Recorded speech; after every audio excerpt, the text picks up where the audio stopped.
Baik, bismillahirrahmanirrahim. Assalamualaikum warahmatullahi wabarakatuh. Sebelumnya kami memohon maaf sebesar-besarnya Ibu karena telah mengganggu waktunya Ibu, dan terima kasih juga kepada Ibu karena telah menyempatkan waktunya untuk kami. Langsung saja Bu, tujuan kami untuk wawancara itu untuk mengetahui supervisi di sekolah ini.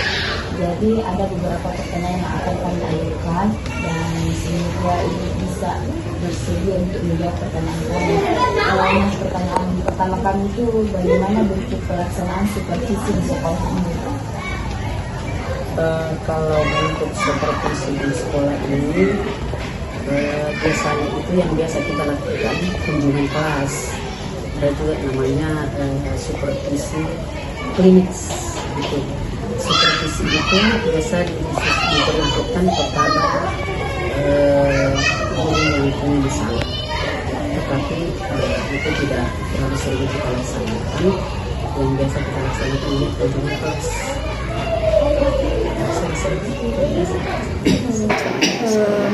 Baik Ibu, pertanyaan yang kedua yaitu apakah pelaksanaan supervisi itu dilakukan secara berkala atau kapan dilakukan supervisi itu? Dilakukan secara berkala, karena kan utama aja di ASN ya. ASN itu kan ada namanya SKP, Sistem Penilaian Kinerja Guru, Kinerja Pegawai. Jadi pada saat mau penilaian kadang-kadang biasa kita laksanakan di situ supervisi. Karena itu kita laksanakan kalau di semester awal kan di SD itu kan cuma 2 ya, ada penilaian semester 1 kemudian semester 2. Kalau di awal itu biasanya kita supervisi administrasi ya, jadi semua guru-guru harus lengkap administrasinya itu di tahap awal. Nanti selanjutnya itu tahapannya itu sesudah itu baru ada kunjungan kelas. Seperti itu yang kami adakan di sini setiap tahun. Saya rasa itu kemudian Baik Ibu, untuk pertanyaan yang ketiga, bagaimana tahapan supervisi yang dilakukan di sekolah? Oh ya, seperti itu yang saya katakan tadi. Tahapannya itu yang pertama harus dulu saya sampaikan ya, saya sampaikan apakah itu di rapat atau kemudian dari person ke person, dari guru ke guru saya datangi, kemudian untuk melengkapi dulu administrasinya, kemudian saya memeriksa administrasi satu persatu ya, yang harus dimiliki oleh seorang guru dalam mengadakan proses. Sesudah itu baru kami adakan supervisi kunjungan kelas, karena tidak bisa juga kita seorang kepala sekolah mensupervisi guru kemudian disidak istilahnya ya. Kalau disidak itu berarti mencari kekurangan ya. Kita ini kan pembinaan, dibimbing bagaimana guru bisa berproses dengan baik di kelas ya, itu tahapannya. Jadi sesudah administrasi diperiksa dulu baru dilaksanakan supervisi kunjungan kelas. Tetapi itu kalau di sekolah itu sudah biasa, tidak ada lagi. Pokoknya kalau awal tahun ajaran itu sebelum itu sudah dilengkapi semua, sudah tidak ditanya-tanya lagi. Jadi tinggal nanti kunjungan kelasnya, karena administrasinya sudah pasti. Nah, cuman ya kan namanya kan ada ditandatangani, karena kadang-kadang guru itu kalau ditanya, apalagi ini kan calon guru, jangan sampai terjadi seperti itu. Bagaimana persiapan, bagaimana protanya, bagaimana silabusnya, promiknya di kelas, ada gitu tapi di laptop. Iya, itu kan tidak bagaimana kalau misalnya di laptop, mau di apa di laptop itu harus tanda tangan kepala sekolah. Iya, tapi itu sudah biasa setiap tahun seperti itu. Apalagi ini bertanya. Baik Ibu, pertanyaan keempat itu bagaimana instrumen supervisi terhadap guru yang disupervisi Bu? Iya, kalau instrumen itu pasti ada langkah-langkah ya. Langkah-langkah itu bermacam-macam. Saya biasa ambil di Google juga. Nah, kemudian saya perbanyak, saya bagikan memang sebelum saya masuk di ruangannya, di kelasnya, saya bagikan memang bahwa ini yang akan saya periksa. Nah, jadi ada memang, kadang juga biasanya kalau misalnya ada pengawas mau turun, biasa instrumennya itu dari pengawas. Seperti itu. Baik Ibu, pertanyaan kelima, bagaimana respon guru terhadap supervisi yang Ibu lakukan? Kalau responnya itu memang selalu ya pasti kalau dia ini saya berbicara umum dulu ya. Kalau secara umum itu memang guru-guru yang malas itu memang responnya pasti tidak bagus. Ada diperiksa sakit lagi. Tapi kalau guru yang sudah terbiasa ya biasa-biasa saja. Iya, karena mungkin menganggap bahwa ini adalah rutinitasnya dia sehingga bagi dia itu tidak ada masalah. Iya, sudah kayak makanannya nih. Iya, tidak ada lagi yang perlu dipertanyakan. Yang jelas tahun ajaran baru harus siap semua. Jadi kalau sekolah di sini itu kalau sudah rapat akhir tahun, saya sudah pembagian kelas. Sebelum tahun ajaran baru itu sudah siap semua, absennya sudah siap, daftar nilainya, kemudian program-programnya. Tapi itu kan ada administrasi yang memang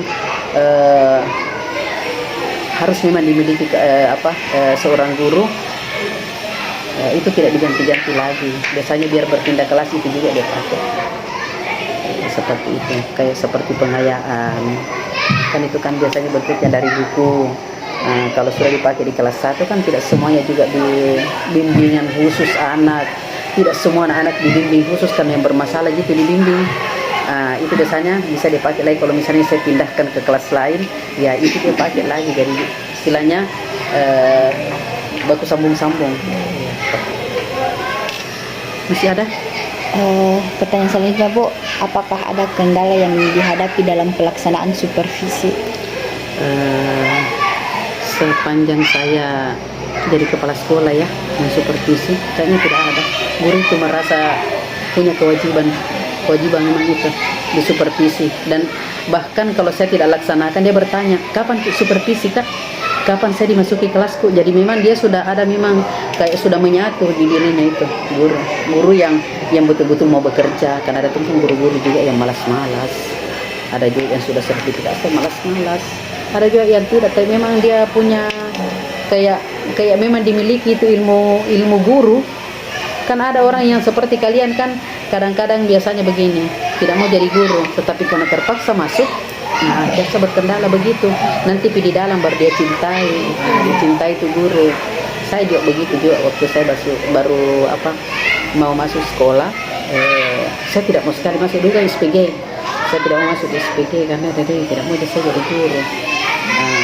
Tapi karena kita dimasukkan dulu kan tidak ada namanya pilih sekolah, dipilihkan kita turun di Makassar, sekolah kok masuk di sekolah ini, bukan pilihannya kita ya. Jadi pilihannya orang tua kadang ya biasa kadang tidak menyatu di diri kita, tetapi dengan berjalannya karena kita sudah beradaptasi dengan lingkungan sekitar yang sama-sama guru, akhirnya kita cintai juga seperti itu.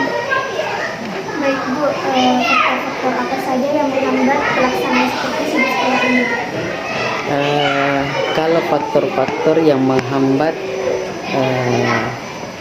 pelaksanaan sebenarnya bukan faktor-faktor penghambat, sebenarnya hanya kadang-kadang waktu yang tidak begitu tepat. Kadang-kadang kita mau melaksanakan tetapi mungkin banyak kegiatan atau apa dan segala macam, sehingga kadang-kadang tetap dilaksanakan tapi waktunya biasanya yang lenser sedikit begitu. Seperti itu. Baik Bu, pertanyaan selanjutnya, faktor-faktor apa saja yang mendukung dalam pelaksanaan supervisi? Faktor yang mendukung, iya kadang-kadang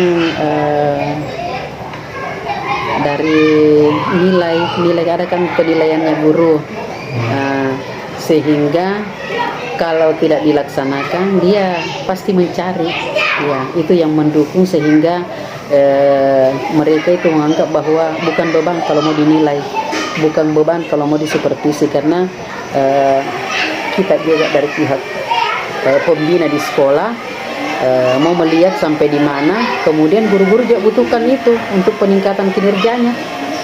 Iya, karena bukan hanya datang di situ dia mengajar, tetapi kalau setelah selesai mengajar ada yang kita temukan masalah-masalah di dalam, ya kita panggil, kita rapat dan kemudian dibahas lagi kembali. Oh ini saya temukan di kelas ini, saya masuk ibu ini, yang ini, tapi kan mereka tidak perlu dimalu karena kekurangan, malah menganggap bahwa itu merupakan kekurangan dan bisa teman-teman yang lain itu. Jadi ada memang anunya tindak lanjutnya sesudah itu untuk masuk di kelas, masuk dirapatkan memang untuk lebih ke depan lebih bagus lagi. Apalagi sekarang ini karena tak 2 tahun ada desain yang baru, jangankan 2 tahun 1 tahun baru lagi dan terus baru, karena mengikuti perkembangan. Tidak bisa kita mentok terus di situ karena kalau mentok di situ ketinggalan.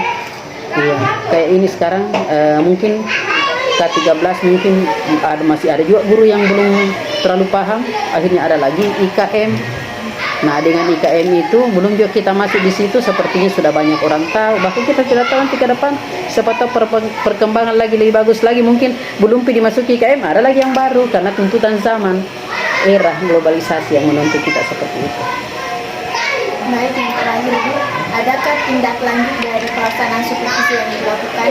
Jika ada, seperti apa? Tindak lanjut seperti itu yang saya katakan tadi, sesudah selesai di supervisi, tindak lanjutnya seperti itu. Ya kita harus melihat kekurangan, jangan tidak usah kelebihannya, utama itu kekurangan guru, penyampaian di kelas. Kemudian disampaikan, tidak bisa kita sembunyi-sembunyi, harus dibuka memang di rapat bahwa saya dapati seperti ini, bukan yang seperti itu, baiknya seperti ini. Nah yang lain lagi, guru yang lain itu yang menyampaikan lagi contohnya seperti ini yang bagus. Jadi itu yang mendengar, jadi istilahnya saling berkolaborasi antara guru satu dengan yang lain. Jadi tidak ada saling yang pintar-pintar, yang bego terus. Ya dia harus belajar begitu. Ya seperti itu.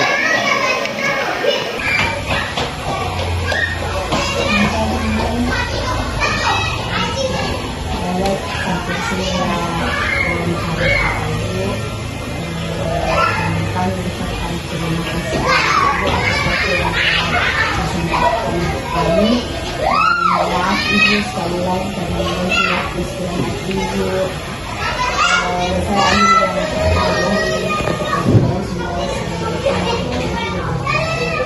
yang sebenarnya mengganggu cuma karena biasa bertepatan.